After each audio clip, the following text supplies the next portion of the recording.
Eu quero recordar algumas coisas importantes sobre a igreja de Corinto, que é o seguinte, sobre a carta aos Coríntios, tá? A carta foi endereçada a uma igreja, a uma comunidade. Então, o que ele está falando aqui, ele está falando para uma igreja. Como se nós recebêssemos uma carta ACH, todo mundo que faz parte dessa igreja. A carta de Corinto foi endereçada para a igreja toda que ficava em Corinto. Era um local muito importante, era um ponto de passagem de muitas rotas comerciais, era um local chave, era como uma ponte, tá? Entre Oriente, uma ponte para o Oriente. Ali era um fluxo muito grande de comércio, de coisas preciosas. Então era uma cidade, além de complicada, muito rica, muito abastada. Só que a igreja que ficava ali, nessa cidade, ela estava se distanciando dos ensinos do Evangelho para seguir um pensamento mais sofista. Quando eu digo um pensamento mais sofista, o que eu quero dizer? Alguma coisa que faz sentido e que convence sem necessariamente ser verdade. Essa era a ideia. Algo que convence, que faz sentido, sem necessariamente ser verdade. Esse seria aí um resumo do que é um pensamento sofista. E que na visão deles, era assim, a última moda do Oriente. Era assim, o suprassumo do pensamento filosófico e teológico daquela época. Eles haviam descoberto algo incrível. Tanto que eles diziam assim, olha, nós descobrimos um jeito de pensar muito superior. Então nós vamos, inclusive, acrescentar algumas coisas para melhorar essa mensagem de Jesus. Porque essa mensagem está ficando ultrapassada. Só que esse pensamento e essa mensagem, ela resultou em algumas coisas. Primeiro, eles rejeitaram a liderança de Paulo. Porque a única coisa que Paulo tinha, embora fosse culto, letrado e dominasse as filosofias às quais eles se referiam, ele só tinha o Jesus. E nós já usamos essa expressão aqui, era um Jesus que morreu do lado errado do muro, pendurado numa cruz, do lado de um monte de lixo. Ele só tinha esse Jesus. Tá? Então houve uma rejeição do apóstolo Paulo, eles estavam contra ele. E houve também divisões específicas entre eles. Sobre o quê? Sobre a relevância prática dos seus pensamentos. Cada um que descobria a roda, cada um que descobria algo incrível e miraculoso, buscava o quê? A sua base teórica para sustentar o seu pensamento. Então eles começavam a dizer assim, eu estou fundamentado no Pedro, não, eu estou fundamentado no Paulo, eu estou fundamentado em Jesus, e por aí vai. Isso trouxe divisões específicas entre eles, que Paulo também estava tentando tratar. Estava tentando trazer eles a uma unidade. E nos primeiros 4 capítulos, basicamente é isso que ele está tentando tratar. Ele está falando sobre a unidade, chamar a atenção deles para o Evangelho. Ele chama eles a olharem para o Jesus morto do lado errado do muro, mas que transformava vidas. Ele leva eles por meio de uma retórica e de uma lógica cheia de sarcasmo e muito afiada, como uma gilete, a dizer, ok, o pensamento de vocês é muito sofisticado, mas ele está dividindo vocês. O meu é tão simples, mas ele transformou um assassino em um servo. E aí? Qual tem mais efeito? Qual é a eficiência desses dois pensamentos na prática? Ele tenta também recuperar o apreço pela unidade. Ele chama eles a se unirem. Porque você vai ver daqui a pouco que eles se separam pelo motivo errado, tá bom? E se unem também pelo motivo errado. Ou seja, eles se separam por causa do Evangelho, mas se unem por outra coisa, que eu vou mostrar daqui a pouco. E Paulo está tentando também recuperar sua autoridade. Um ponto importante, naquela época a autoridade das igrejas eram os apóstolos. Por isso a gente vai dividir esse texto aqui da seguinte maneira, tá? Hoje nós vamos ver a decisão de Paulo, do versículo 1 ao versículo 5. Semana que vem, nós vamos ver a analogia da Páscoa e do fermento, e vamos ver também a correção de um certo mal entendido entre uma carta que Paulo mandou para eles e o pensamento deles, tá bom? Eu vou explicar isso para vocês na semana que vem. Mas hoje, pensando nesse escândalo na igreja, nós vamos falar sobre a decisão de Paulo de retirar essa pessoa do meio da igreja. Vamos ler o texto do capítulo 5, do versículo 1 ao versículo 5 de 1 Coríntios. Eu estou lendo na NAA, Nova Almeida Atualizada, se você vai acessar aí no seu aplicativo. Diz assim: ouve-se por aí que entre vocês existe imoralidade. Imoralidade tal como não existe nem mesmo entre os gentios. Isto é, que alguém se atreva a possuir a mulher do seu próprio pai. E vocês andam cheios de orgulho, quando deveriam ter lamentado e tirado do meio de vocês quem fez uma coisa dessas. Eu, na verdade, ainda que fisicamente ausente, mas presente em espírito, já sentenciei, como se estivesse presente, o autor de tal infâmia. E em nome de nosso Senhor Jesus, reunidos vocês e o meu espírito, com o poder de Jesus, nosso Senhor, que esse tal seja entregue a Satanás para a destruição da carne, a fim de que o espírito seja salvo no dia do Senhor. Infelizmente, situações relacionadas a imoralidades se tornaram cada vez mais comuns no mundo ocidental nos últimos 50 anos. Eu me refiro ao seguinte: um tipo de dessacralização. Quando você pega algo que tem valor, algo que é de alguma forma sagrado, e começa a desconstruir aquilo, como uma dessacralização da moral e do senso de moral. Olha só, alguma coisa que talvez há 20 anos seria muito ofensivo e imoral para um adulto bem liberal, hoje não faz nem cócegas no senso de certo e errado das nossas crianças. Muitos vão dizer: não, isso aí é o progresso que está acontecendo. Isso é uma evidência linda e maravilhosa de que a nossa sociedade moralista está deixando de ser tão retrógrada e está amadurecendo finalmente. A situação aqui, no capítulo 5 de 1 Coríntios, é exatamente esta.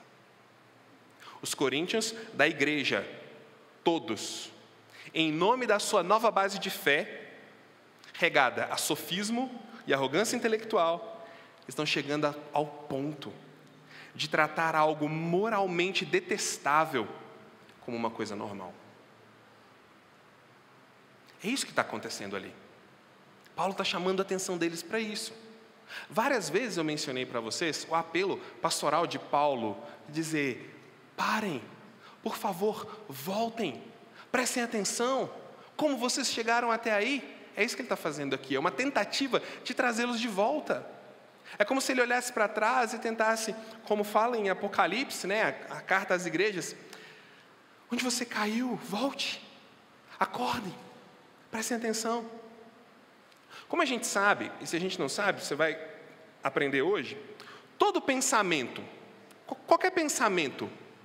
qualquer doutrina moral sobre Deus, sobre o homem, sobre a relação de Deus com os homens e sobre a relação dos homens com os homens, homens em sentido de gênero humano, tudo isso, logo, e muito rápido, se desdobra numa ética. Logo, todo pensamento, ele dá à luz a um comportamento, a uma prática, determinada por um pensamento, determinada por uma maneira de se enxergar intelectualmente a vida. Inclusive, a gente encontra no mundo e dentro da igreja, e principalmente na história da igreja, uma tendência gigantesca de que os seguidores de alguém que teve uma ideia são sempre muito mais radicais do que a pessoa que teve a própria ideia. Um exemplo disso, na Reforma Protestante, os seguidores de Lutero eram muito mais radicais do que o próprio Lutero. Saíram matando um monte de gente, fazendo um estrago danado. Os seguidores de Calvino, a mesma coisa. E a gente vai ver isso para muitos outros pensamentos.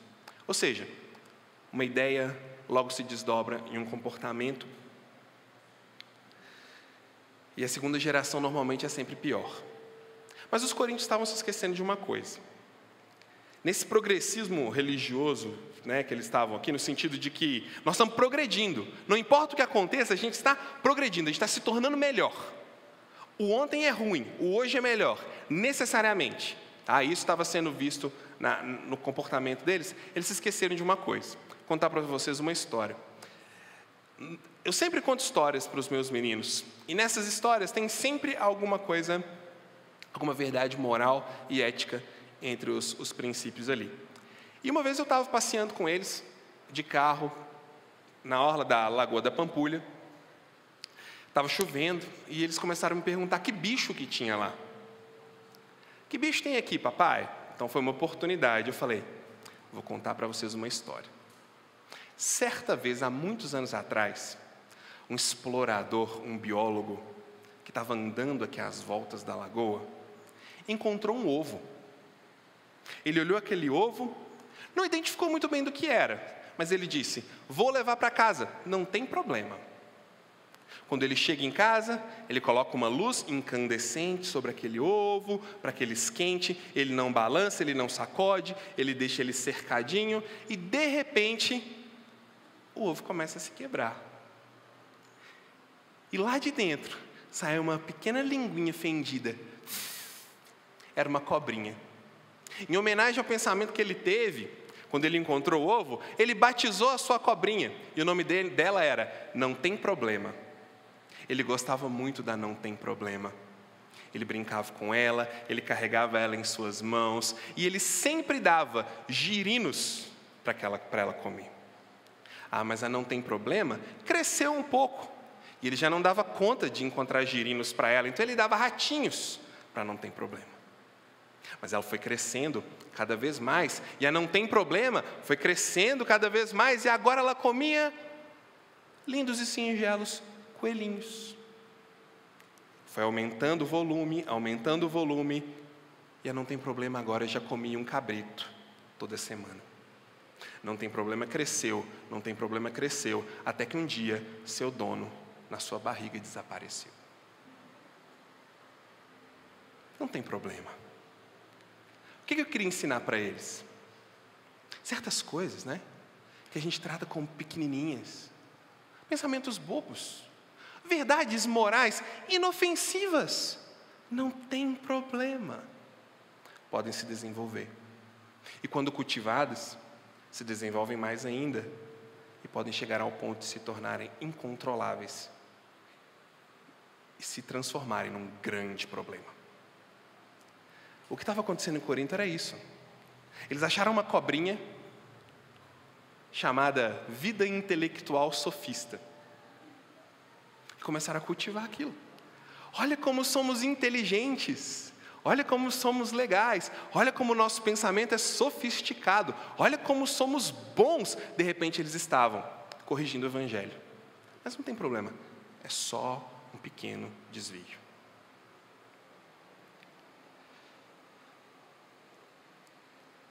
Quando Paulo vai abordar essa situação na igreja, ele está abordando exatamente desdobramentos de pensamentos que não tem problema. Desdobramentos de pensamentos pequenininhos. E agora, ele vai entrar num ninho de cobra, para não fugir do exemplo, porque do capítulo 5 para frente, só tem tema espinhoso que ele vai tratar com eles. Mas ele trata com muita coragem. Ele vai falar sobre impurezas, relacionamentos íntimos, julgamentos, sustento de líderes, ordem do culto, entre outros. Enquanto o evangelho do Jesus que morreu do lado errado dos muros estava produzindo vida, Paulo é um exemplo claro disso, os ensinos deles, que supostamente traziam mais sofisticação, estavam deixando a igreja cada vez mais insensível, calejada ao pecado. Podemos ver isso nas palavras dele no versículo 1, quando ele diz que nem entre os gentios aquilo estava acontecendo com tanta naturalidade como na igreja. A gente não percebe o tamanho da negligência deles, porque Corinto era uma cidade com diversas práticas imorais. Era um local terrivelmente sobrecarregado, denso desse tipo de coisa. Tanto que o termo corintianizar era uma forma de fazer menção a práticas imorais. Ou seja, a cidade era terrível. Paulo manda uma carta para uma igreja dizendo: nem entre os que corintianizam acontece isso. Essa é a seriedade da coisa. Que problemão. Nem lá isso está acontecendo, mas está acontecendo aqui. Chegou até o meu conhecimento. Essa apatia e negligência da igreja, para Paulo, era inaceitável. Ela estava tolerando com passividade algo que nenhum pagão digno aceitaria. Ele já, no primeiro versículo, ele já é bem direto com eles. Eu ouvi dizer que entre vocês tem coisas que nem entre os pagãos acontecem. Se você observar o texto com calma, você vai perceber o seguinte: ele fala muito sobre a relação da igreja com isso. Ele não está falando muito sobre a pessoa propriamente dita, ou sobre o pecado da pessoa. Esse é um erro de abordagem desse texto, muito grande. Muitas igrejas, às vezes igrejas históricas, eles, numa tentativa de seguirem com fidelidade ao pé da letra, eles abordam esse texto como se ele tivesse um holofote na pessoa que está praticando determinada coisa, mas não é. Ele está num holofote nas pessoas que estão olhando aquilo e estão apáticas em relação àquilo, porque é esperado delas, como um corpo, que algo aconteça para o bem daquele indivíduo. Isso é muito interessante de pensar, de mudar o olhar, porque ele não está escrevendo uma carta para, como a gente vai ouvir daqui a pouco e falar sobre isso, julgar alguém, menosprezar alguém ou diminuir alguém. Ele está conclamando a alguns alguéns a alguma coisa, a uma responsabilidade. Ele está perplexo, porque existe na comunidade deles um caso com as seguintes características. Um caso de imoralidade com as seguintes características. É público. Todos têm conhecimento do que está acontecendo. Todo mundo sabe. É notório. Não é novidade para ninguém. É público. Segundo, é sem arrependimento. Quem está vivendo aquilo, vive com naturalidade, sem demonstrar arrependimento ou constrangimento. Tá? Encontra tranquilidade para se dizer cristão e estar, como ele diz no versículo 1, entre vocês, daquele jeito. Terceiro, não existe reprovação por parte da igreja. Versículo 6 vai dizer, existe até um certo orgulho, porque eles não tocam naquela situação. Versículo 6 diz, Paulo fala, não é bom que vocês tenham esse orgulho que vocês têm. Aqui a gente vê o cultivo da não tem problema, porque eles estão dizendo, nós estamos mesmo nos libertando dessas coisas. E no caso aqui, eles estavam se libertando de alguns aspectos da lei do Antigo Testamento. Se você fizer uma referência cruzada com esses textos aqui, eu não coloquei aqui para a gente ler, mas você vai encontrar vários textos com ordens específicas, proibindo o que acontecia ali. Um relacionamento íntimo não adequado entre um enteado e sua madrasta, que é o que estava acontecendo. Então, quando eles se orgulham, é como se eles dissessem, olha isso que profundo. Viu, Paulo? Você fala que não é mais essa coisa de lei. Está vendo? A gente está rejeitando a lei. Olha só, a gente está vivendo de um outro jeito. Percebe uma arrogância intelectual de querer encaixar as coisas do jeito deles? Está vendo? A gente não é da lei mesmo não, Paulo, igual você fala. Olha o que a gente faz. Paulo fala, não é bom esse orgulho. Não é bom vocês fingirem que isso não está acontecendo. E pior, não é bom vocês simplesmente se orgulharem de que isso aconteça. Essas características tornam a situação muito pior e mais complexas do que nossas lutas com pecados do dia a dia. Gente, isso é importante. Esse texto aqui não está falando sobre as lutas que eu e você tivemos essa semana. Com pecados, com tentações, com oportunidades, com sims que dizemos e com nãos que dizemos ou que deveríamos ter dito e vice-versa.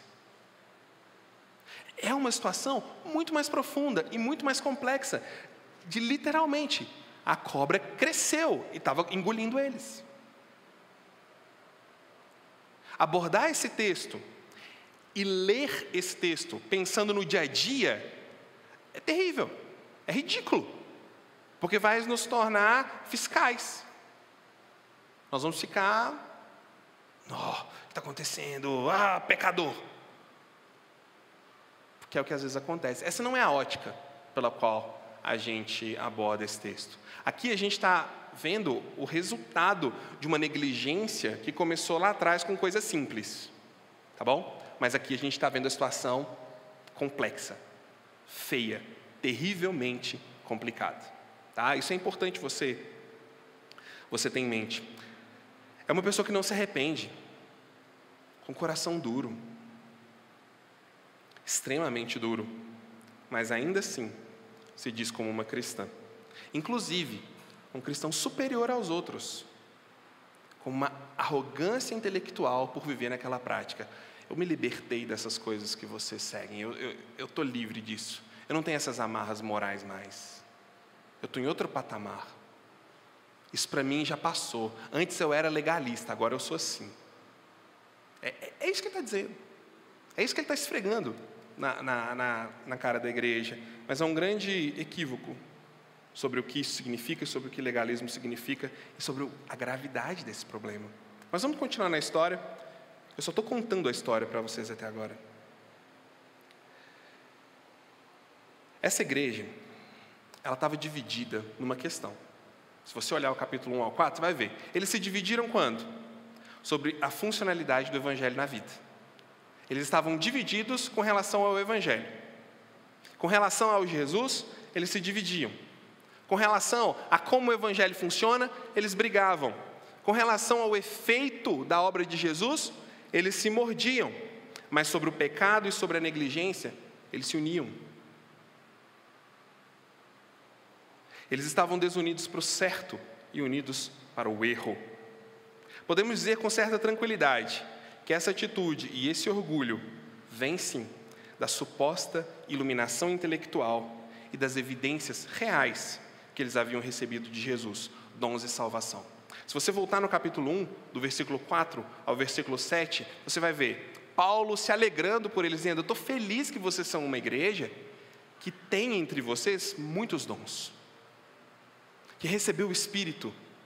Eu vejo em vocês o Evangelho funcionando. Então isso gerava neles eles ficavam inflados, dizendo: está vendo?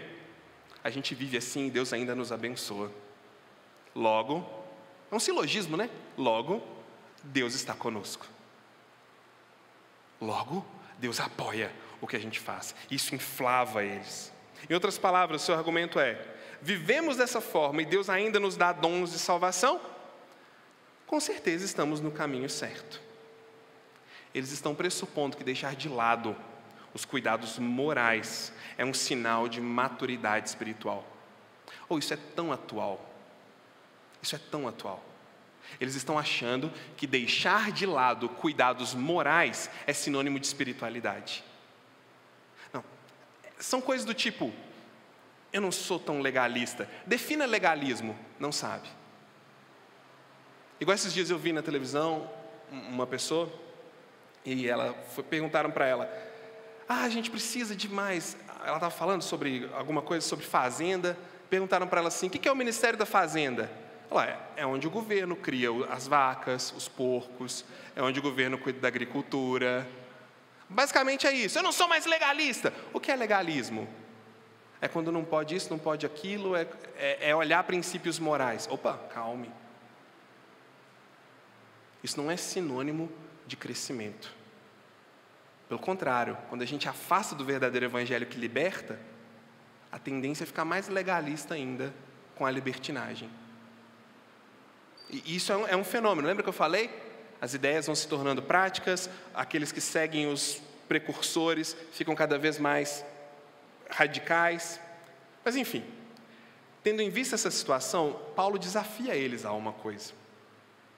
E Paulo vai desafiar eles, sim, com muita tranquilidade, a viver aquilo que Jesus ensinou. Em Mateus capítulo 18, do versículo 15 ao 20. Abre a sua Bíblia, Mateus 18, 15 a 20. Eu acredito que é um texto conhecido pela maioria de nós. Acho que a gente conhece o conteúdo do texto, mas talvez a prática ela é muito ornamentada por preferências muitas vezes. Mateus 18 diz assim, eu estou lendo na Revista Atualizada agora: Se o teu irmão pecar contra ti, vai arguí-lo, vai falar com ele, tá? É isso que significa arguí-lo. Entre ti e ele só, vai sozinho, você e ele. Se ele te ouvir, ganhou o teu irmão. Se porém não te ouvir, toma ainda contigo uma ou duas pessoas, para que pelo depoimento de 2 ou 3 pessoas, toda palavra se estabeleça. Um parênteses aqui. Pode ser que algumas pessoas entendam o seguinte: eu vou, ele não me atendeu, eu levo mais alguém para ser testemunha de que ele não me atendeu. Não é essa a ideia, tá? Não é sobre proteger quem está indo, é sobre tentar, com o máximo de recursos possível, convencer aquela pessoa daquele problema. Isso é uma maneira de agarrar com as unhas e não soltar. Igual falo no Antigo Testamento, é segurar a ovelha, nem que a gente salve um pedacinho da orelha, mas salvar. É isso que ele está falando. Não é sobre você ficar livre, tá? Não é sobre você, tá vendo? Eu levei o Beltrano, o Ciclano, eles viram que eu tentei. Gente, agora só resta, ó. Não é isso, tá? É engajamento, é comunidade, é gente envolvida para o cuidado. Continua, né? Se ele não te atender, diz-o à igreja. E se recusar a ouvir também a igreja, considera-o como gentio e publicano. Em verdade vos digo, que tudo que ligares na terra terá sido ligado nos céus, e tudo que deles desligares na terra terá sido desligado nos céus. Em verdade também vos digo, que se 2 entre vós sobre a terra concordarem a respeito de qualquer coisa, que porventura pedirem, se lhes há concedida por meu Pai, que está nos céus. Porque onde estiverem 2 ou 3 reunidos em meu nome, ali estou no meio deles. Perceba Jesus, nosso mestre, dando para a gente um caminho para que ninguém se perca. Aqui é como se Jesus estivesse dizendo: grita cada vez mais alto, o importante é que ele ouça. Esse é o fluxo, vai até ele ouvir, mesmo que seja necessário dar um choque nessa pessoa, mas ela precisa ser despertada. Esse é o objetivo. A gente ouve muito falar sobre zona de conforto, né? Tem que sair da zona de conforto, tem que sair da zona de conforto. Por quê? Grandes decisões acontecem quando a gente está sob desconforto. Sobre desconforto, sobre angústia, sobre ansiedade, sobre sensação de rejeição, sobre aquela complexidade dentro do nosso coração. Ou a gente tenta brigar contra isso e cava um buraco cada vez mais fundo, ou a gente acorda. Essa é a tentativa. Salvar a todo custo. Não é rejeitar em 3 passos. Isso é um erro muito comum, que eu não queria que a nossa igreja interpretasse dessa forma, embora eu ache que já não faça. Isso não é um passo a passo sobre como excluir pessoas da igreja. Isso é um passo a passo sobre como não perder ninguém, mesmo que seja preciso gritar alto para chamar a atenção daquela pessoa. Vamos continuar. Ele quer que a igreja se una ao redor da palavra e resolva a situação. Presta atenção no apelo dele. Gente, está acontecendo isso e vocês estão negligentes. Façam alguma coisa, pelo amor de Deus.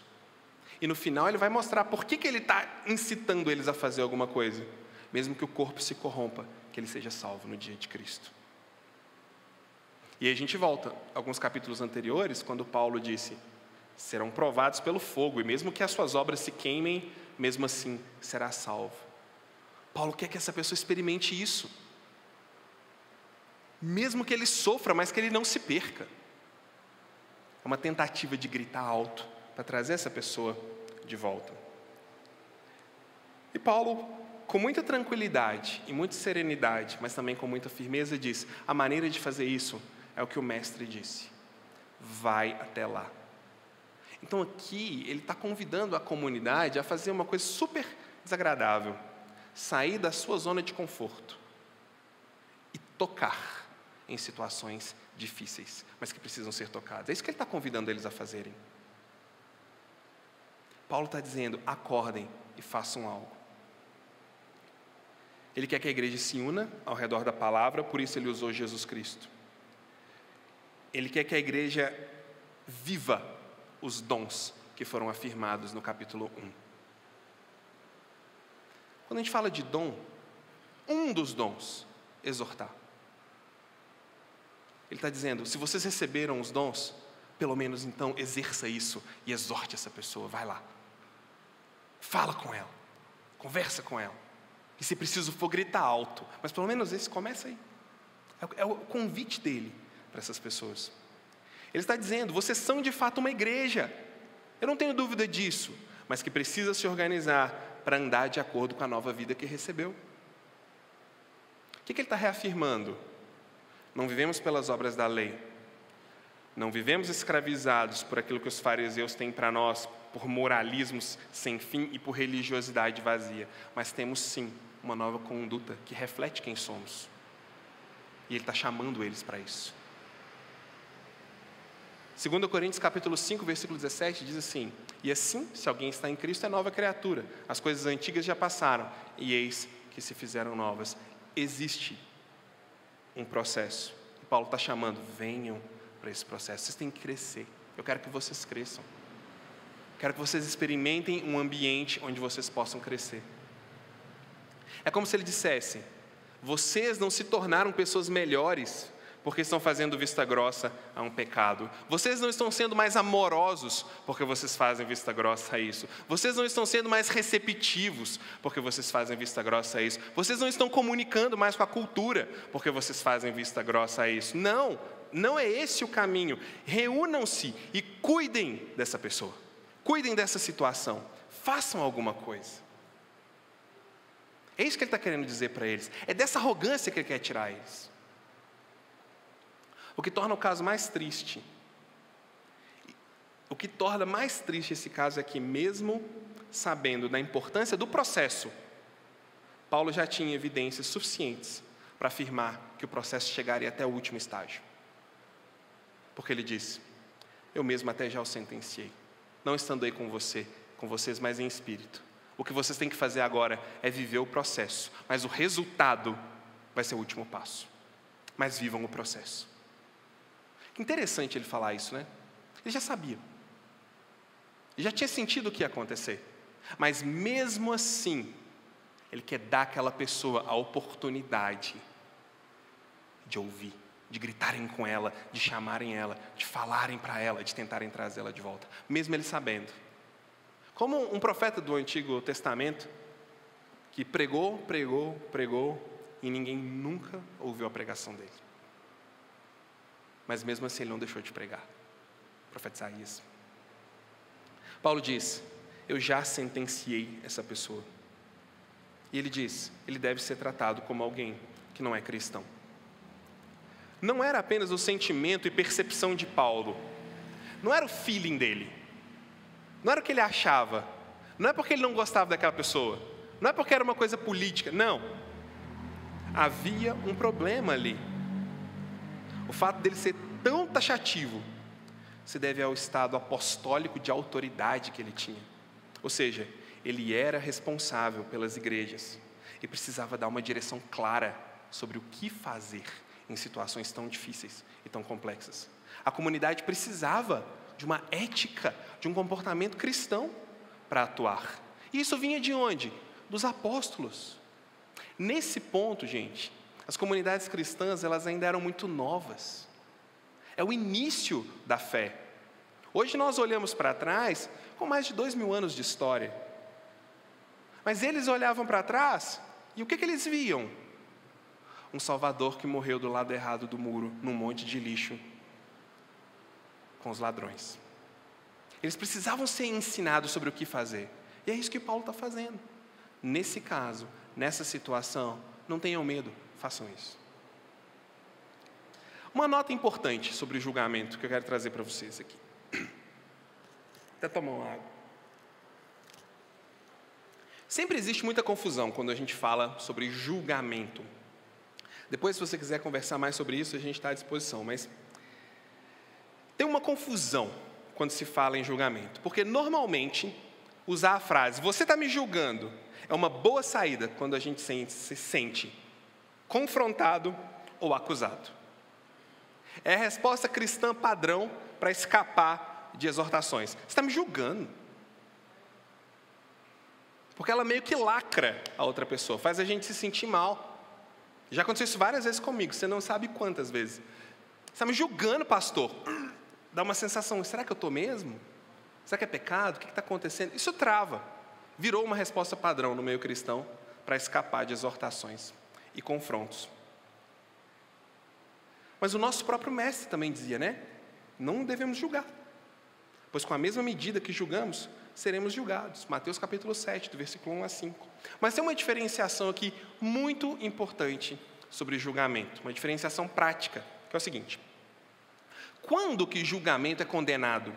O julgamento é condenado quando a referência ética e moral para o seu julgamento não é nada mais nem menos do que a vossa pessoinha. Quando o seu feeling, quando você e eu somos a referência moral e ética para o julgamento, o que eu estou sentindo, o que eu estou achando, o que eu vi, o que eu penso, o que é a minha história, o que é a minha tradição, o que me ensinaram, quando eu sou a referência para apontar um dedo para alguém, eu deveria lembrar, você sabe a história, tem 3 apontando para mim. Esse é o julgamento problemático, quando a gente se torna senhor da verdade e senhor do outro, e nos tornamos a referência. Qual verdade você está baseando para falar isso com tal pessoa? A minha verdade, o que eu estou sentindo. Mas daqui a pouco você come um chocolate, o que você está sentindo muda. Então, não pode ser o julgamento, o seu sentimento para um julgamento desse. Percebe? Esse é o julgamento que é condenado, que é o julgamento que eles estavam fazendo com Paulo, no capítulo 4. No capítulo 4, eles estão julgando Paulo: você não presta, esse seu evangelho não presta, ele não leva a lugar nenhum. Você é um fraco, você não sabe falar, você não sabe conversar, você fala mal, você é medroso, você é esquisito, você é feio, você tem remela no olho. Eles estavam criticando Paulo. E ele fala: esse julgamento não é bom, porque quem me julga é o Senhor. E aí ele fala do verdadeiro julgamento. A gente estava conversando, Jeff e eu, sobre o julgamento na visão de Paulo. Eu diria, tem 2 julgamentos aqui. O julgamento com o ser humano como referência e o julgamento, a palavra como referência. O segundo tipo é quando a Escritura é clara sobre alguma coisa e aquilo de fato é moralmente ruim, escuso. Não há erro em condenar e nem confrontar. O mais interessante é que normalmente quando a gente faz um julgamento claro, tendo a Escritura como regra, e aquilo é claro, é sempre nessas ocasiões que a tal frase é mais usada: você está me julgando. Talvez a resposta para isso deveria ser: estou mesmo, mas eu não sou o referencial. Converse com o Espírito Santo. Está aqui. Isso às vezes é duro, nem todo mundo está pronto para isso, mas é verdade. Quando você chegar lá no céu, pergunta para Paulo, porque ele falou desse jeito. Então, o julgamento tem 2 sentidos, tá? Quando eu sou a referência, quando o que eu sinto é a referência. E esse é o julgamento que Jesus falou. Quer ver um exemplo sobre o que Jesus está falando? É quando você vê um mendigo. Tem um mendigo lá na rua, no semáforo, pedindo esmola. E aí você pensa: vai comprar cachaça. Vai comprar cachaça, vai usar droga. Não vou dar dinheiro não, porque vai usar droga, com certeza. Aí você sai dali e compra um chocolate para se sentir melhor. Está criticando o mendigo. Olha bem, gente, isso é profundo. Você está criticando o mendigo porque ele vai pegar 50 centavos e vai comprar uma cachaça para ficar anestesiado. Mas a gente sai dali, passa no mercado, compra uma cerveja artesanal, porque a gente gosta de degustar. Estou criticando, mas eu saio dali, eu preciso assistir um Netflix para melhorar. Espera aí. E é esse o julgamento que eu estou falando. Ele vai fazer isso, ele vai fazer aquilo. Seja bênção na vida da pessoa, independente do que for. Não julgue, porque você também está sendo julgado. Mas no caso de Paulo é diferente. Não é possibilidades, não é o que ele acha, não é o que ele pensa, não. Está escrito. Está claro. Está ali. E é nessa base que ele fala. Inclusive no capítulo 4 ele fala uma coisa. Ele fala assim, falando para o pessoal de Corinto: não julguem ninguém antes do tempo. E essa parte ela é muito linda. Porque quando ele fala, não julgue ninguém antes do tempo, no capítulo 4, versículo 5, o que ele está dizendo? Não diga que o destino de uma pessoa está traçado, porque existe espaço para a graça de Deus atuar na vida dela. Então não seja definitivo. Isso é maravilhoso, porque ele é um exemplo disso. Deus derrubou ele do cavalo e transformou ele num cristão, e ele está dizendo, deixe as pessoas experimentarem o tempo delas, não julgue. Não diga que acabou, porque só acaba quando termina. Voltando ao que Paulo diz, depois dessa nota, terminei a minha doutrinação sobre julgamento, agora vamos voltar para a pregação. Quando a gente volta para a sentença de Paulo, eu queria te falar o que ela pode significar. Tá? Eu quero que você preste atenção, porque tem um fluxo ascendente nos significados dessa expressão de Paulo. Ou seja, só vai aumentando. Tá? É o seguinte, o que pode significar esse tire ele do meio de vocês, entregue ele a Satanás? Primeiro, retirar a pessoa da qualidade de membro da igreja. O que não significa não reconhecer essa pessoa, o que significa não reconhecer essa pessoa como um cristão. Isso não impede que a pessoa participe da igreja e não envolve rompimento de relacionamentos. Estágio 1. Quando a igreja, como elemento que valida o testemunho de alguém, Mateus 18:18, vocês reconhecem aquilo que aconteceu no céu? É isso que ele está falando em Mateus 18:18. Aquilo que é ligado no céu, a igreja percebe na terra. Quando há algo assim, a igreja diz, olha, eu não consigo validar o seu testemunho. E aí a igreja passa a evangelizar essa pessoa. Basicamente é isso. Percebe, gente? Não se trata de tirar a laranja podre. Não é isso. Se trata de trazer pessoas para a condição de experimentarem o tempo delas, de receberem, serem transformadas. Primeiro estágio, não reconhecemos que você é um cristão e passa a evangelizar. Segundo, sempre aprofundando mais, no que pode significar essa expressão de Paulo, porque ele não explicou o que isso significa, tá? Ele só usa isso mais uma vez no Novo Testamento. Segundo, retirar da pessoa a qualidade de membro, o que significa não reconhecer essa pessoa como um cristão e ser enfático em dizer, não participe das ordenanças, não participe da ceia do Senhor, porque você não é reconhecido como um cristão. Terceiro, retirar da pessoa a qualidade de membro, o que significa não reconhecer essa pessoa como um cristão e convidar essa pessoa a não participar mais dos encontros da igreja. Está mais próximo ao que Paulo disse. Quarto e último, que é onde eles estavam. Retirar da pessoa a qualidade de membro da igreja, o que significa não reconhecer essa pessoa como um cristão, proibir de participar das ordenanças e proibir essa pessoa de participar dos encontros da igreja e entregar essas pessoas na mão do acusador. O que na linguagem de Paulo será entregue a Satanás. Ou seja, estar completamente fora das estruturas do reino de Deus e completamente entregue ao reino deste mundo e ao príncipe deste mundo. Em outras palavras, ajudar a pessoa a perceber que ela está no fundo do poço. É esse o estágio em que Paulo está com essa pessoa, querendo mostrar para ela que ou ela cava mais para baixo, ou ela olha para cima. Isso é gritar bem alto. Isso não é sobre triturar pessoas, isso é sobre ajudar pessoas completamente duras, insensíveis, a perceberem que existe algo a mais. Parece que é isso que ele está querendo dizer. Com certeza vocês perceberam, essa explicação vai se tornando mais grave. Porém, mais grave em função de quê? Por que se torna grave e profundo essa consequência? Em função do arrependimento. Quanto menor o arrependimento, mais grave é. E olhe, como é que a gente mede esse arrependimento, né? É pela vida, é percebendo, é vendo, é é olhando.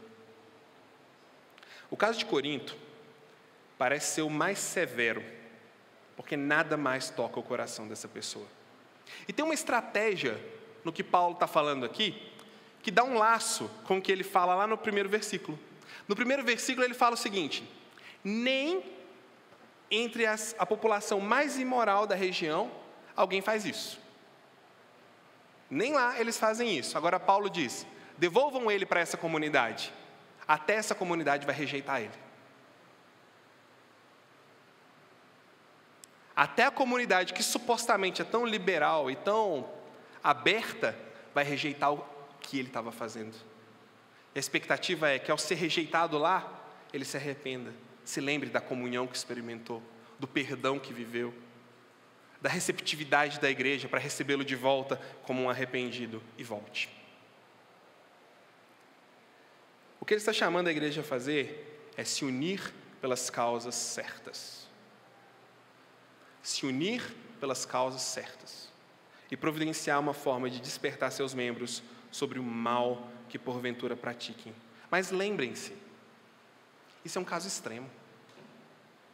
Nós não começamos aqui, gente. Algumas pessoas acham que aqui é o ponto de começo. E aí elas põem a criatividade maléfica delas, né? Não, isso é psicopatia gospel. Isso aqui é o extremo. Isso aqui é onde a gente não quer chegar nunca. Mas aconteceu lá. Porque eles negligenciaram coisinhas pequenas lá no início.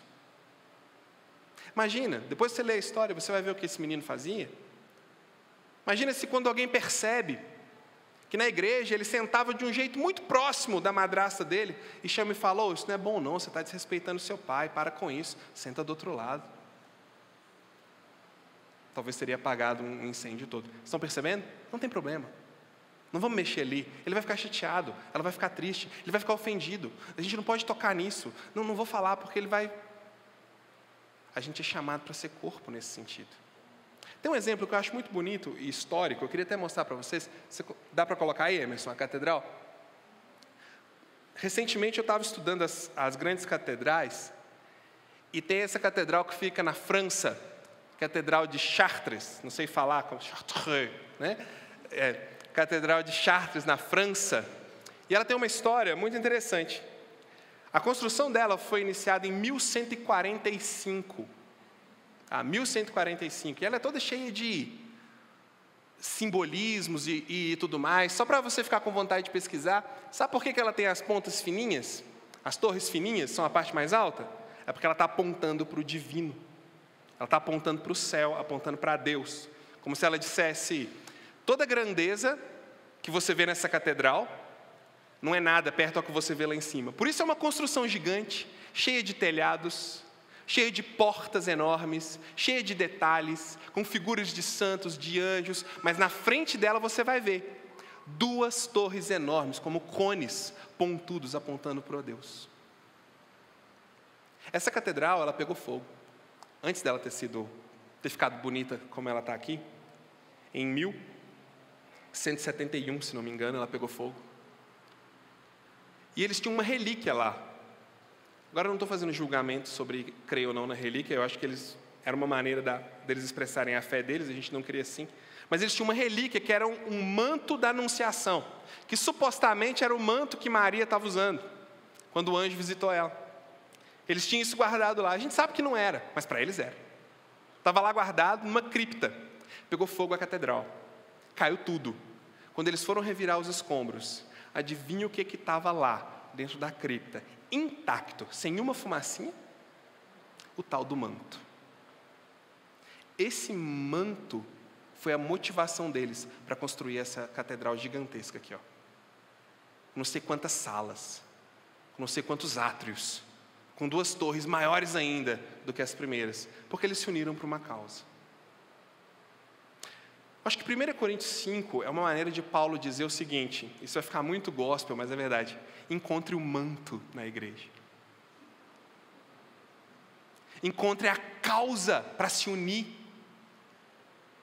Encontre algo onde vocês vão se agarrar para crescerem como uma comunidade que vale a pena, porque é aí que se constrói grandes coisas. Todo esse exemplo de uma coisa trágica Tudo isso provavelmente poderia ser evitado se eles não tivessem unidos por coisas tão pequenas como autoestimulação intelectual. Talvez eles não precisariam chegar ao ponto de ter que cortar alguém, convidar alguém para sair do meio deles, para manter a pureza da igreja e trazer aquela pessoa de volta. Se lá atrás não tivesse todo mundo pensando em outra coisa, quem é Pedro, quem é Paulo, quem é sofista, quem não é, e tivesse olhando o que está acontecendo debaixo do nariz deles. Eu vejo isso aqui é um convite para nós, na igreja e na vida, a prestarmos atenção nas pequenas coisas. E a parar um pouquinho e pensar, o que de fato nos une como corpo? Porque é muito fácil a gente se unir em causas pessoais, que fazem muito sentido, mas que lá na frente, nem sempre constroem grandes catedrais, como a gente está vendo aqui. Mas existem causas, essas merecem a gente agarrar com a unha e com o dente. Olhar para o lado, essa é a maior delas. Gálatas 6 fala, se você surpreende alguém em falta, se você percebe quem está do lado, você vai fazer alguma coisa. Esse é um chamado que como cristãos a gente tem. Olhar para o lado, perceber quem está do lado e agir antes que o não tem problema cresça. Antes de chegar em níveis extremos como esse. Então essa mensagem, eu diria, ela é um convite a nós para nos unirmos por causas nobres. Para olharmos para o lado, para refletirmos sobre motivações, propósitos, que a gente está agarrando com tanta força, mas que às vezes lá na frente não representa tanto uma grande catedral que nós podemos construir, como um grande corpo unido que cuida uns dos outros. Eu acho que isso é um desafio para nós. Mais que uma história sobre alguém que foi excluído da igreja, a gente nem sabe se ele foi excluído ainda, nem sabe o que aconteceu. Mas isso é mais que uma história trágica sobre pecado, isso é um convite para uma igreja jovem como a nossa, com tão pouco tempo de existência, a tomar cuidado sobre as coisas que a gente coloca nas nossas bases e segurar firme para a gente cuidar uns dos outros. Acho que isso é um grande desafio para nós, para que nunca a gente precise chegar nesse nível, nunca isso aconteça entre a gente, para que a gente cuide das coisas enquanto elas são ovinhos ainda, sabe? E de outra forma, ela é um convite ou uma expressão do amor de Deus. Você e eu, a gente já teria excluído ele na primeira. Problema, a gente tira da frente, igual uma retroescavadeira. A gente chata, a gente ruim, a gente tira do caminho, não é? A nossa tendência é essa. Mas Deus está achando, mesmo de forma dolorosa, uma maneira de encontrar as pessoas e trazê-las de volta. Às vezes dói, mas é Deus te chamando de volta. Às vezes machuca, mas é uma grande oportunidade para voltar e para prestar atenção. Que o tempo não acabou ainda e que não tem julgamento ainda, tem graça. Isso é muito legal. Uma história trágica, mas que mostra para a gente uma responsabilidade comunitária e uma oportunidade do amor de Deus, dando tempo para a gente perceber como que Ele nos chama de volta. Vamos orar então? Senhor Deus, tem misericórdia de nós, nos ajuda a perceber a Tua graça, mesmo nos momentos de dor, nos momentos difíceis, complicados, e nos ajuda como corpo a nos agarrarmos em nobres causas e cuidarmos uns dos outros. Obrigado pela nossa igreja, pela nossa comunidade. Louvado seja o Senhor pela obra que o Senhor está fazendo aqui. Em Teu nome eu oro. Amém.